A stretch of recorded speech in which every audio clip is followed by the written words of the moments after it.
We do want to update you on the breaking news out of Orlando, the terror attack on a gay nightclub.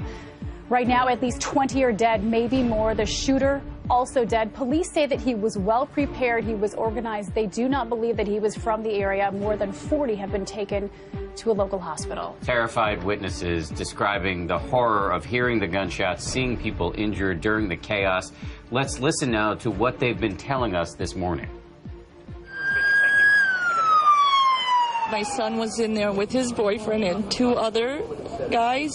They heard about 20 shots. Get out of here. Oh my God, dude. That went bam, bam, bam, bam. People screaming and falling. Everybody, what's wrong? I got a text message from my daughter and my two nieces. Please come and get us. Please come get us out because he's about to kill us. Nobody knew what to do. He was like, I don't want to look up because he's, if I look up, he might shoot me. There was bodies everywhere, and I was crawling. I just kept crawling. I don't know if he was left in the club, if he got shot, or if he's being worked on here. I don't know. In the parking lot, they were tagging him red, yellow, so that they know who to help first and who not to help first. Let's get straight to the breaking news overnight. That fatal shooting of a popular young singer after a concert. You may recognize her. This is Christina Grimmie. She's a star of YouTube and reality TV. After this performance in Orlando overnight, she was greeting her fans when a man pulled out a gun and shot her. The shooter was then tackled by Grimmie's own brother, and then he shot himself. Yeah, a member of the Orlando Police Department saying that brother is a hero for preventing further tragedy. But police in major cities across this country tonight are on heightened alert. This evening, the FBI and the police are now increasing security at the annual Pride Parade in Los Angeles.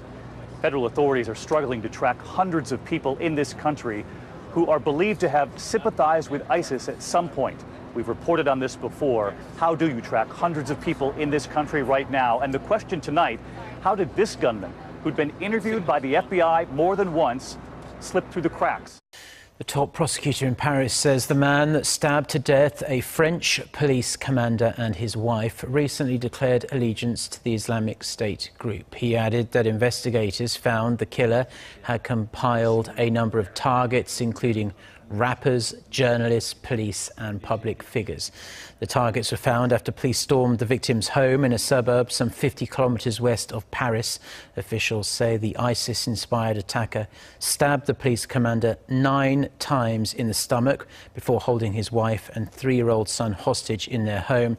After negotiations failed, an elite police unit like the one you can see there stormed the house and shot the attacker dead. The police chief's wife was found dead as well, but their child was rescued physically unharmed. If the link to ISIS is confirmed, it would be the first militant strike on French soil since the Paris attacks in November of last year that killed 130 people.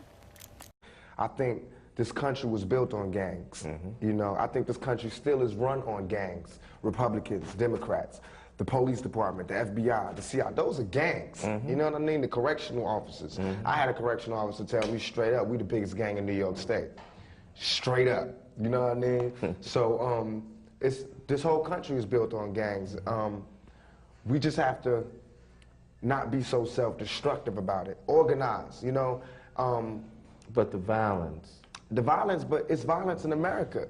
What did the USA just do flying to Bosnia? We ain't got no business over there. You know what I mean? It's the same thing. How can they tell us not to have gang? You know what gang violence is, mostly? And the people don't want you to hear this. Somebody shoots your family member. So of course you retaliate. You know what I mean? Same thing the US does, except nobody even shot their family members. You know, they see somebody bomb a school and all these people get killed, so the United States feel like, oh, that's messed up, we gotta go show them who's the real killers. That's the same mentality these gangsters get. You know what I mean? So until they stop that mentality, we won't stop, or they won't stop, because they watch this country to see what they do. America is the biggest gang in the world. You know what I mean? Look at how they didn't agree with Cuba, so what was the, cut them off. That's what we do in the street. We block things off. I want to say stop the violence. I want to say the violence ain't good. And why can't you say that then? Because that's not realistic. I know it's not good. If anybody speak up against violence, it'll be the brother that got shot 5 times. I got shot twice in my hair, all up in. Trust me, violence ain't cool. And they know violence ain't cool. Ain't nobody out there with a gun saying it's cool to be shooting people. It's just, it's certain situations where there is no way out. But there are situations where we can find a way out. But until we find that way out, we can't say not to live this lifestyle.